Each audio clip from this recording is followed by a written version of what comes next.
The human heart is not a fixed clock. Most people believe aging happens to the heart the way rust happens to a pipe, slowly, inevitably, and without any meaningful way to slow the process. But when researchers at the Institute for Exercise and Environmental Medicine placed a group of long-term sedentary adults, people who had lived primarily inactive lives for 2 decades, into a structured exercise program, something happened that challenged decades of cardiovascular assumption. Their hearts changed, not in a minor way, in a way that, by the standard measures used in clinical cardiology, suggested the cardiac tissue of some participants had functionally reversed nearly 20 years of age-related stiffening. The activity wasn't intense, it wasn't complicated, it was walking, sustained, regular, low-effort walking, done consistently enough to meet a threshold that the human body appears to recognize at a deep biological level. And that raises a question worth sitting with for a moment. If walking alone can reverse 2 decades of cardiac aging in sedentary adults, what does that tell us about how the human heart was actually designed to live and what we are quietly denying it every single day? I'm Daniel Lieberman, Harvard professor and evolutionary biologist. I've spent my career studying how the human body evolved to run, eat, think, and survive. Now, I'm here to help you understand why your ancient biology struggles in a radically modern world and how to work with it instead of against it. Welcome to the evolution. If these ideas resonate with you, calm, science-grounded explanations of why your body works the way it does, consider subscribing. There is much more ahead. Let me begin where this story actually starts, not in a cardiology clinic, but in the open landscape of early human prehistory. For the vast majority of our evolutionary history, the human body moved constantly, not in the explosive, high-intensity way we tend to associate with exercise culture today, but in a sustained, low to moderate rhythmic pattern of movement that defined daily life for hundreds of thousands of years. Metabolic and archaeological evidence drawn from studies of contemporary forager populations suggests that ancestral humans covered distances of between 9 and 15 kilometers on most active days. Much of that movement was walking. Some of it involved carrying loads, climbing, traversing uneven terrain, or following prey across open ground. But the cardiovascular system was rarely taxed to its absolute maximum capacity. Instead, it was asked to perform consistently, reliably, and for extended durations, day after day across an entire lifetime. And here is something worth pausing on. The heart is not a passive organ sitting inside the chest waiting for occasional commands. It is a dynamic, mechanically responsive structure, one that evolved inside bodies operating in a world of near-constant, low-level cardiovascular demand. Cardiac muscle, like skeletal muscle, responds to the signals it receives.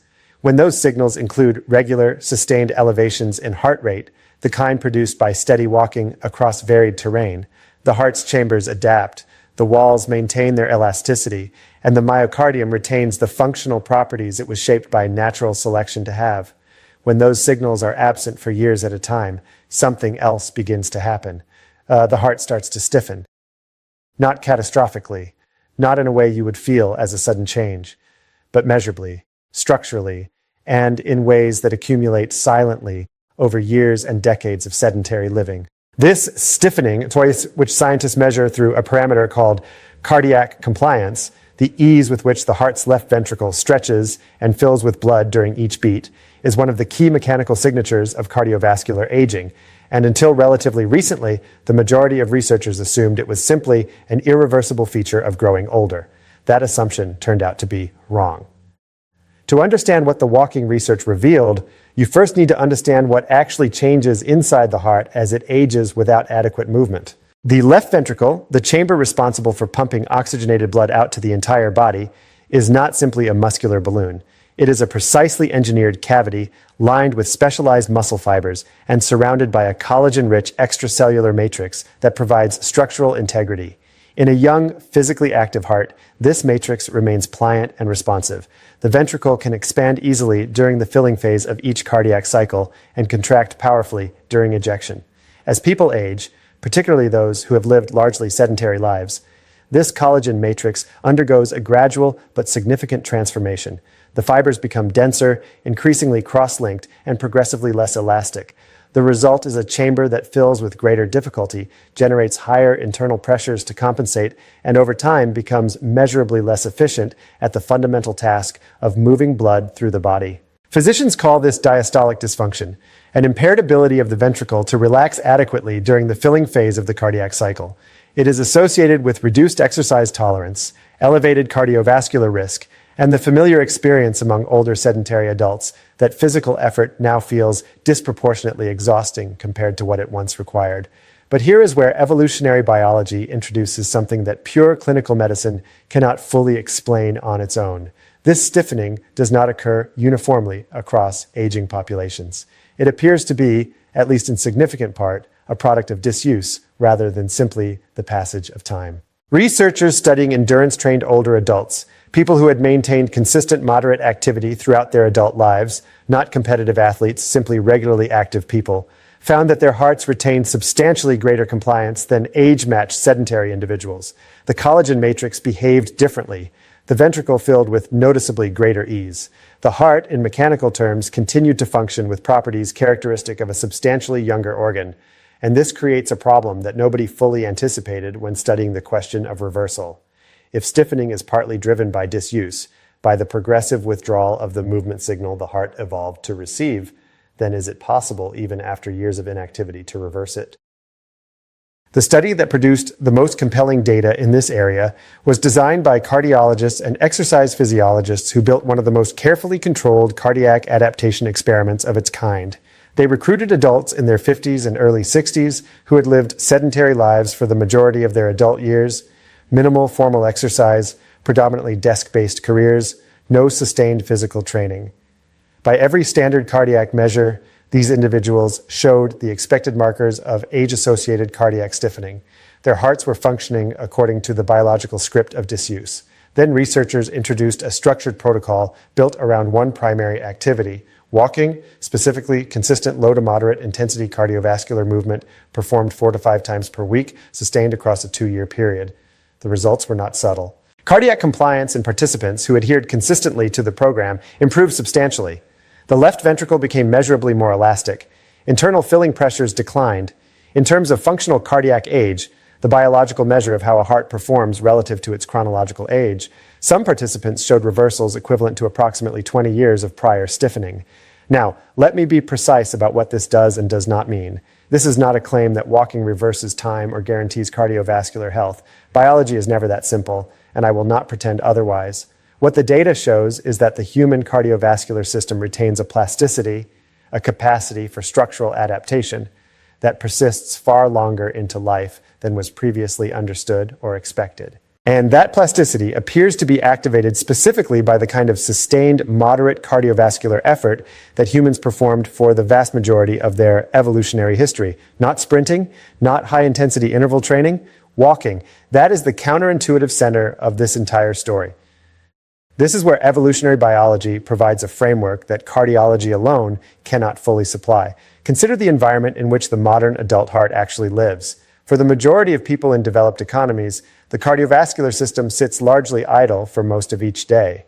Office work, commuting by vehicle, digital entertainment, and the systematic elimination of physical labor from daily life have collectively produced a pattern of movement that would have been physiologically unrecognizable to any human population across the vast majority of our species' history. Recent analysis drawing on accelerometer data from populations across multiple high-income countries estimated that adults in sedentary occupations spend approximately 9 to 12 hours per day seated or physically inactive. This is not merely a lifestyle statistic worth noting abstractly. It is a biological environment, one that the human cardiovascular system was never shaped by natural selection to inhabit. And this is the core of the mismatch. The heart evolved to receive regular, low-intensity cardiovascular signals as part of the ordinary condition of being alive. Not because our ancestors made deliberate health choices. They had no concept of cardiovascular fitness. Movement was simply the unavoidable reality of existing in the world they occupied, gathering food, maintaining shelter, traversing terrain, managing the basic demands of daily life in environments that required physical engagement at every turn. The cardiovascular adaptations that maintained cardiac compliance, preserved ventricular elasticity, and sustained heart function across decades were not optional fitness strategies. They were the biological byproduct of a world that simply demanded daily movement as a condition of survival. That world no longer demands it, and the heart responds to its absence accordingly. Your body is not failing you. It is responding precisely as it evolved to a world that no longer exists in the form that shaped it. Let's step back for a moment. If you remember nothing else from this conversation, remember this. The human heart appears to have a specific biological window of response, a cardiovascular stimulus threshold below which meaningful cardiac remodeling does not reliably occur, and above which the body begins to prioritize entirely different adaptive pathways that are oriented toward different biological goals. Walking, sustained, consistent, low to moderate intensity walking, sits precisely within that window. This is not an intuitive idea in a culture saturated with messages about intensity. Modern exercise culture operates largely on an escalation logic. If some exercise is beneficial, more intense exercise must be better.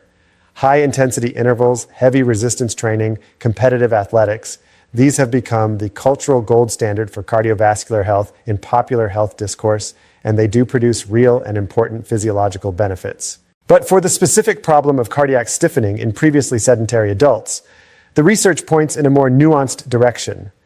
High-intensity exercise activates different physiological systems: stress hormones, inflammatory signaling, structural adaptations oriented primarily toward power output, and acute cardiovascular capacity. In some populations, particularly those with already stiffened ventricles and no established aerobic base, very high-intensity training may place acute demands on the heart that it is not yet mechanically equipped to handle efficiently or safely. The cardiac remodeling observed across the most relevant sedentary adult research was produced not by intensity, but by duration and consistency, by giving the heart regular, sustained, low-level signals that the body recognized as the movement pattern it was shaped by evolution to receive. Walking activates what exercise physiologists describe as the Zone 2 aerobic pathway, a metabolic range in which fat becomes the primary fuel source. Heart rate is elevated but remains conversational, and the cardiovascular system operates in a sustained, efficient mode that closely mirrors the movement profile that characterized ancestral human daily life. Within that zone, something specific happens inside the heart. Over time, with consistency, the myocardium remodels, the collagen matrix becomes less rigid, the ventricle gradually recovers some of its capacity to expand with ease during filling. Cardiac compliance, the mechanical signature that defines how functionally young or old a heart actually behaves, begins measurably to shift. And that shift, sustained across sufficient time, accumulates into something significant. Here is the counterintuitive insight that reframes how this entire topic should be understood. The question most people ask when they first encounter the cardiac reversal research is instinctive. How long does it take? But that may be the wrong question entirely. The more important question, the one the evolutionary biology forces us to confront directly, is this: when does the window of reversal begin to close? The research on cardiac plasticity in previously sedentary adults suggests that meaningful structural reversal remains possible when sustained activity begins in the 5th and 6th decade of life, even after 20 or more years of relative inactivity. That finding alone is remarkable and worth sitting with, but the data also hints at something more uncomfortable. The longer the sedentary period and the more advanced the structural stiffening, the more limited the reversal capacity appears to become. Not eliminated, but diminished. The biological substrate for remodeling remains present, but the amplitude of the possible response appears to narrow with time. In younger sedentary adults, cardiac remodeling appears to occur more completely and more rapidly when consistent walking is introduced. In those who begin meaningfully later, it still occurs, but with somewhat less structural completeness and over a longer required timeline. This has a clear evolutionary logic. Natural selection does not prioritize cardiovascular maintenance in the very old with the same intensity it prioritizes it in the young. The genetic payoff, survival and reproduction, is concentrated in early and midlife. The heart, like most biological systems, was engineered to be maintained by environmental inputs across those critical years of life.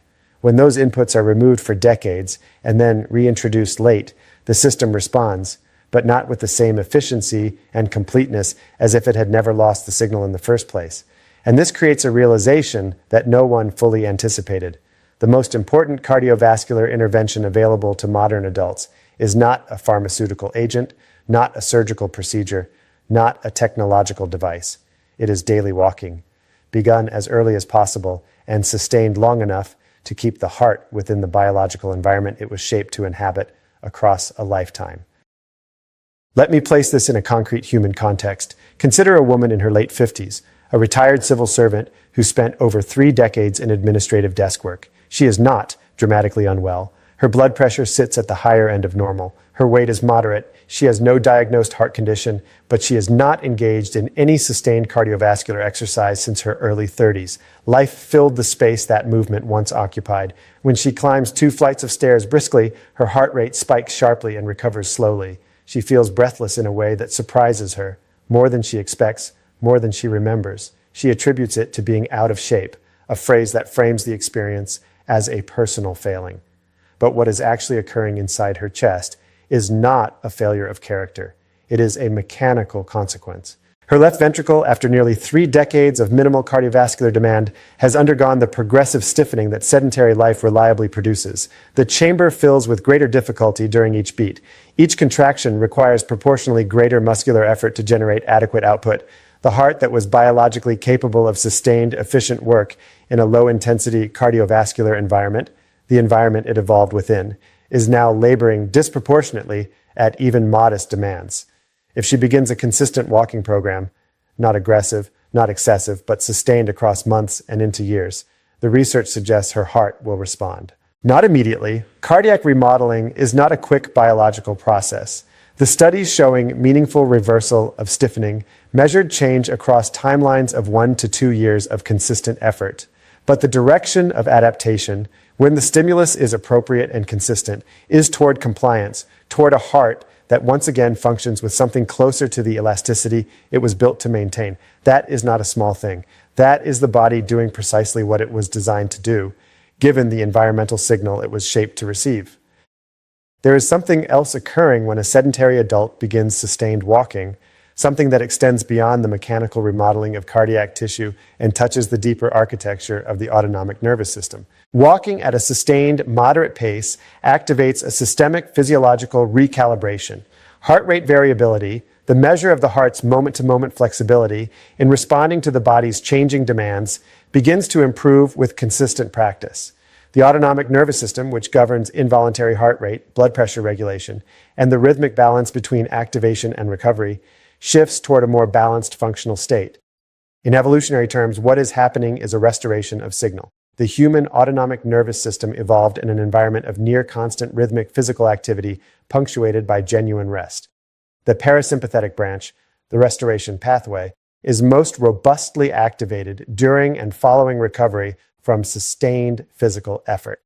When people move regularly, the body cycles naturally between exertion and recovery, and the parasympathetic system receives the regular activation it evolved to expect. In sedentary modern life, sustained physical effort rarely occurs. The sympathetic nervous system, oriented toward alertness, readiness, and stress response, dominates more consistently than it was ever shaped by evolution to sustain indefinitely. Cortisol trends higher across the day. Heart rate variability narrows.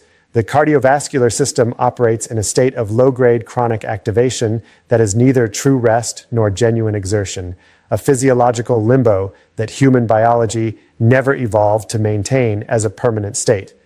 Walking disrupts that pattern, not because walking is a stress reliever in some vague psychological sense, but because it reintroduces to the cardiovascular system the precise rhythmic signal of sustained low-intensity effort followed by recovery, the signal that the autonomic nervous system evolved to interpret as biological normalcy across a human lifetime.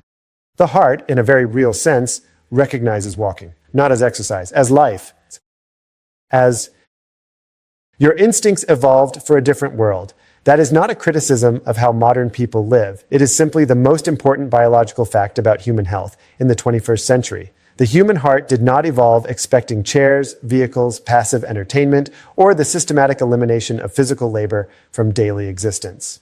Natural selection shaped the cardiovascular system in a world where movement was not a lifestyle choice. It was the unavoidable condition of being alive as a human being. Modern life removed that condition with extraordinary efficiency across a very short span of historical time, and the consequences accumulated without most people understanding precisely what had been lost or that the loss was reversible at all. The reversal observed in sedentary adults who began walking consistently is not biologically miraculous. From an evolutionary standpoint, it is not even surprising. It is the body doing what it always does when given an appropriate environmental signal, adapting in the direction of the demand being placed upon it.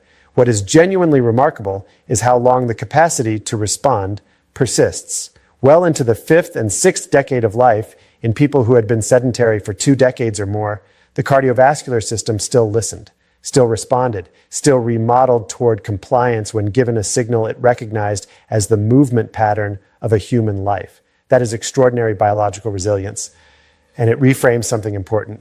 Every sedentary adult whose heart has stiffened silently over years of minimal movement is not experiencing inevitable, irrevocable failure. They are experiencing the entirely predictable outcome of a biological system operating in an environment it was never designed to inhabit. This response makes evolutionary sense. What feels like irreversible decline is often, more precisely, the withdrawal of an ancient biological signal, and a body that is still waiting, with remarkable patience, for that signal to return. Here is where the evolutionary framework shifts from explanation towards something more practically grounded, though I want to be precise about what practical means in this context. The research on cardiac reversal does not suggest that occasional walking will produce meaningful structural change. The studies that demonstrated measurable improvements in cardiac compliance involved sustained, consistent effort, 4 to 5 sessions per week of moderate intensity walking, maintained across timelines of 1 to 2 years. This is not a casual suggestion. It represents a biological threshold, and this is precisely where the evolutionary lens becomes most useful because it reframes the problem of long-term consistency in a way that willpower and motivational discipline cannot sustain across years. The most common reason people fail to maintain walking programs is not physical incapacity. It is environmental friction. Modern life is constructed with extraordinary efficiency for sedentary behavior. Work is desk-based or remote. Transportation is mechanized. Entertainment is delivered passively. The built environment in most contemporary cities and suburbs does not require or reward walking as a component of ordinary daily function. This is not a failure of personal commitment. It is an environmental mismatch, and it requires an environmental solution. The insight that evolutionary biology offers is not to try harder through greater force of will. It is to design your daily environment, deliberately and structurally, so that walking becomes the default rather than the exception. So that movement is the path of least resistance rather than an act of sustained self-discipline imposed against a resistant environment. Walk to destinations rather than driving when the distance allows. Restructure the workday to include a 30 to 40-minute walking block as a non-negotiable fixture. Pair walking with audio content or social engagement to reduce the friction of solitary movement. Remove the environmental cues that make sitting the automatic default. Our ancestors did not require motivation to move. Their world made movement unavoidable. The task for modern humans is to engineer that requirement back into the texture of daily life, not through extraordinary discipline, but through the quieter intelligence of deliberate environmental design. Let me offer a thought that sits slightly outside the conventional framing of cardiovascular care, not as a criticism, but as an observation worth making plainly. Western medicine has made genuinely extraordinary advances in treating established heart disease. The management of acute cardiac events, the pharmacological reduction of cardiovascular risk factors, the surgical interventions that restore function in compromised hearts, these are real achievements that have extended millions of lives. But the dominant medical model for cardiovascular health is fundamentally reactive. It identifies disease after it has emerged and manages its progression forward. It has been substantially less successful at addressing the upstream biological conditions, including the progressive cardiac stiffening that decades of sedentary living produces, that create the environment in which disease becomes increasingly probable. There is a culturally contrarian idea embedded in the walking research that deserves to be named directly. A 2-year walking program delivered at the appropriate intensity and maintained with sufficient consistency produces measurable structural improvements in cardiac compliance in previously sedentary adults, improvements that no currently available pharmaceutical agent reliably achieves for this specific physiological parameter. That is not an argument against medicine. It is an observation about the limits of a system organized primarily around intervention rather than biological restoration. The evolutionary biology points towards something the body has always known, that for the specific and widespread problem of age-related cardiac stiffening driven by sedentary living, the most effective known mechanism of reversal is also the most ancient one: sustained, low-intensity movement delivered at appropriate frequency across sufficient time. the heart is asking for something very old, and it has been asking quietly, without drama, for as long as we have been sitting still. I want to return to where we began. The question I asked at the opening of this conversation was a simple one. If walking alone can reverse 2 decades of cardiac aging in sedentary adults, what does that tell us about how the human heart was actually designed to live? I think the answer is now clear. The heart was designed to live inside a moving body, not an athletically elite body, not a competitively trained body, simply a body that walked, carried, climbed, and sustained moderate physical effort as the ordinary, unremarkable texture of a human life. The cardiac compliance that researchers observed being restored in sedentary adults who began walking consistently was not a new property being added to the heart from the outside.